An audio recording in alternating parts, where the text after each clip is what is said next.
Hey all, this is Yelagiri series part 4. இதுதான் நாங்கள் stay பண்ண ரெசார்ட்டோட மார்னிங் வியூ. செம்மையாக இருந்துச்சு. எங்களுக்கு செக் அவுட் பண்ணவே மனசு வரல. செக் அவுட் பண்ணிட்டு நாங்கள் டேரெக்டாக வந்தது சண்டே. நாங்கள் போன டைம் வந்து வீக் டேஸ், ஸோ கூட்டம் கொஞ்சம் கம்மியாக இருந்துச்சு. இங்கே டிக்கெட் ப்ரைஸ் பார்த்தீங்கன்னா எல்லா ஆக்டிவிட்டீஸும் சேர்த்து 500 தான் ஆச்சு. டிக்கெட் வாங்கினோடனே டேரெக்டாக நாங்கள் என்ட்ரி ஆனோடனே சூப்பராக இருந்துச்சு. ஃபாரஸ்ட் செட்டப் மாதிரி சூப்பராக பண்ணியிருந்தாங்க. தென் அக்வா வாக்.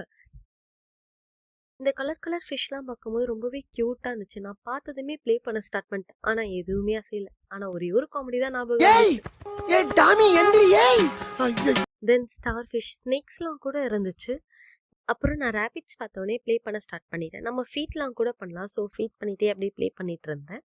தென் என் ஹஸ்பண்ட் நானும் கொஞ்ச நேரம் ப்ளே பண்ணிட்டு இருந்தான். நெக்ஸ்ட் இந்த ஆம்ஸ்டரை தொடுறதுக்கு இவங்க பண்ணுற அலப்பறை இருக்கே. என் ஹஸ்பண்ட் ஆஸ்ட்ரிச்சுக்கெல்லாம் ஃபீட் பண்ணிட்டு இருந்தாங்க. நான் போல டாக்ஸ் கூட போய் உட்காந்துட்டேன். And camel. Next bird walk போயிட்டோம். அங்கே என்னென்ன ஃபன் நடந்துச்சுன்னு நெக்ஸ்ட் வீடியோவில் பார்க்கலாம். Bye guys, see you on next video.